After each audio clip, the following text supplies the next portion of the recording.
તાજેતરમાં મહાશિવરાત્રિના પાવન પર્વ નિમિત્તે વિસનગર શહેર એક અનોખા આધ્યાત્મિક રંગે રંગાયું હતું। પ્રજાપિતા બ્રહ્માકુમારી ઈશ્વરીય વિશ્વવિદ્યાલય દ્વારા આયોજિત શિવપિતાના 90માં દિવ્ય અવતરણ મહોત્સવની ભવ્ય ઉજવણી સંપન્ન થઈ, જેમાં હજારો શ્રદ્ધાળુઓએ ઉત્સાહભેર ભાગ લીધો હતો। ચોકલેટ શિવલિંગ અને 12 જ્યોતિર્લિંગના દર્શન। આ મહોત્સવનું મુખ્ય કેન્દ્રબિંદુ ગોલ્ડન કોઈન ચોકલેટ માંથી તૈયાર કરવામાં આવેલું ભવ્ય શિવલિંગ હતું। ગોવિંદ ચકલા સમાજ સંકુલ ખાતે યોજાયેલા આ કાર્યક્રમમાં દર્શનાર્થીઓ માટે આ દશ્ય કૌતુક અને અતૂટ શ્રદ્ધાનો સંગમ બની રહ્યું હતું। દ્વાદશ જ્યોતિર્લિંગની ઝાંખી। શ્રદ્ધાળુઓએ એક જ સ્થળે ભારતના પવિત્ર 12 જ્યોતિર્લિંગના દર્શનનો લહાવો લીધો હતો। જળાભિષેક। ભક્તો માટે શિવલિંગ પર જળાભિષેકની વિશેષ વ્યવસ્થા કરવામાં આવી હતી, જેનો મોટી સંખ્યામાં લોકોએ લાભ લીધો હતો। મહાઆરતી। સાંજે 7 વાગ્યા કલાકે યોજાયેલી ભવ્ય મહાઆરતીમાં સમગ્ર વાતાવરણ હર હર મહાદેવના નાદથી ગુંજી ઉઠ્યું હતું। સત્યજ્ઞાનનો સંદેશ। બ્રહ્માકુમારી સંસ્થા દ્વારા આ પ્રસંગે પરમાત્મા શિવના સત્યજ્ઞાનનો સંદેશ આપવામાં આવ્યો હતો। આ મહોત્સવે નગરજનોને સત્યમ શિવમ સુંદરમ ની સાચી અનુભૂતિ કરાવી હતી। શું નામ તમારું? બ્રહ્માકુમારી રેશમાબેન। ખાસ આજે મહાશિવરાત્રિનો પાવન પર્વ છે, તો જે પરમપિતા પરમાત્માને આપણે યાદ કરીએ છીએ, જેને આપણે કહીએ છીએ સત્યમ શિવમ સુંદરમ, તે સત્ય પિતા પરમાત્મા આ ધરા ઉપર આવી એવું સત્ય જ્ઞાન આપણને આપે છે કે જેનાથી આપણે સતયુગમાં જવાને લાયક બની શકીએ। જે આપણે બોલીએ છીએ કે નર એસી કરણી કરે શ્રી નારાયણ બને, નારી એસી કરણી કરે શ્રી લક્ષ્મી બને। તો કઈ કરણી કરવી? તો શિવ પિતા પરમાત્મા આ ધરા પર ગીતાના વાયદા અનુસાર જેમણે કીધું છે કે યદા યદા હિ ધર્મસ્ય ગ્લાનિ ભવતિ ભારત, એ વાયદા અનુસાર આ ધરા પર આવી ચૂક્યા છે અને પોતાનું કાર્ય ગુપ્ત રૂપે કરી રહ્યા છે। કયું કાર્ય? સત્યનારાયણની કથા સંભળાવે છે કે જેનાથી આપણું જીવન સત્ય બની શકે, શ્રી નારાયણ જેવા બની શકે, એ દુનિયામાં જવાને લાયક બની શકીએ। જે સતયુગની એ સ્થાપના કરી રહ્યા છે, તો એની આજે પાવન પર્વ 90મી શિવરાત્રિ અમે મનાવી રહ્યા છીએ। તો આ વર્ષે દર વર્ષની જેમ આપણે 8 ફૂટના ગોલ્ડન કોઈનના મહાશિવલિંગનું આયોજન કર્યું છે। તો એમાં સાથે સાથે 12 જ્યોતિર્લિંગમનું પણ દર્શન છે, શિવશંકર પણ બતાવેલા છે, હિમાલય પર્વત બનાવેલો છે અને શિવજી ઉપર જળાભિષેક કરી શકે। સાથે સાથે સત્યપિતા પરમાત્મા જે જ્ઞાન સંભળાવે છે, કારણ કે જીવનની 3 મુખ્ય પહેલી છે, હું કોણ, મારું કોણ અને હું કોની। આ જો પ્રશ્નોનો સમાધાન થઈ જાય તો કદાચ આપણું જીવન સફળ થઈ જાય। કારણ કે આવનારા સમયમાં દુનિયાનું ગમે તેટલું જ્ઞાન મારી પાસે છે, પણ મને એ જ નથી ખબર હું કોણ છું। તો એ સત્યપિતા પરમાત્મા આવી એ જ્ઞાન આપે છે, હું કોણ, મારું કોણ અને મારે ક્યાંથી આવી ક્યાં જવાનું છે। તો આધ્યાત્મિક જ્ઞાન જેનાથી આપણા જીવનનો સૂર્યોદય થઈ શકે। તો આવો અને આ ભવ્ય આયોજનનો લાભ લો। કર્મ બનાવીને સંસ્કાર કહેવામાં આવે તો આત્મા મન બુદ્ધિ સંસ્કાર સહિતનો આત્મા છે। આ આત્મા કેવો છે? જેમ આત્માનું આપણે સ્વરૂપ બતાવવું હોય, રામના સ્વરૂપથી રામ ઓળખાય, કૃષ્ણથી કૃષ્ણ ઓળખાય, અંબાજીના સ્વરૂપથી અંબાજી ઓળખાય, એવી રીતે આત્માના સ્વરૂપથી આત્મા ઓળખાય અને પરમાત્માના સ્વરૂપથી પરમાત્મા। આત્માનું સ્વરૂપ કેવું? આત્માનું ચૈતન્ય સ્વરૂપ।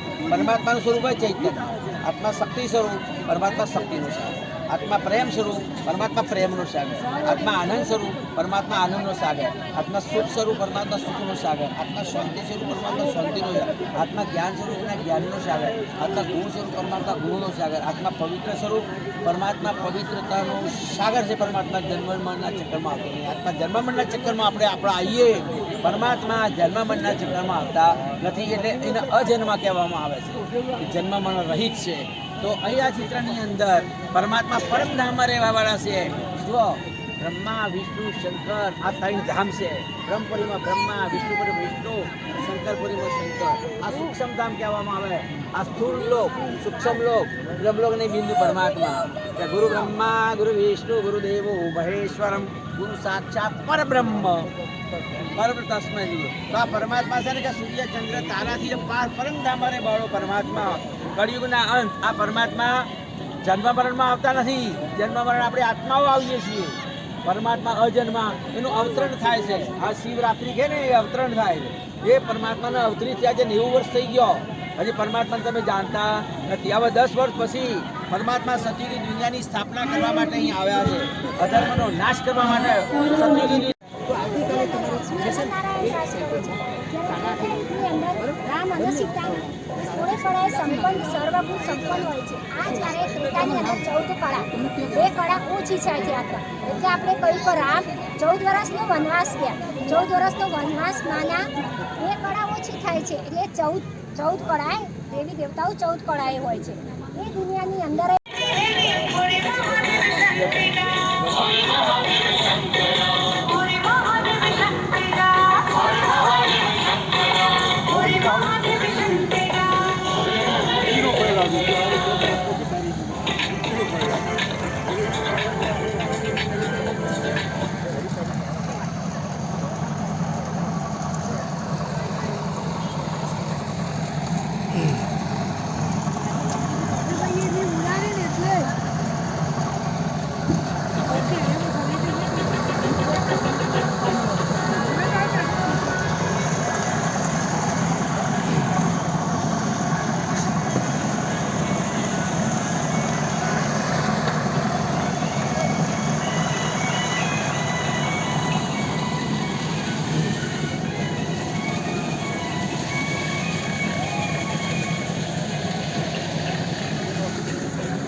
Yeah.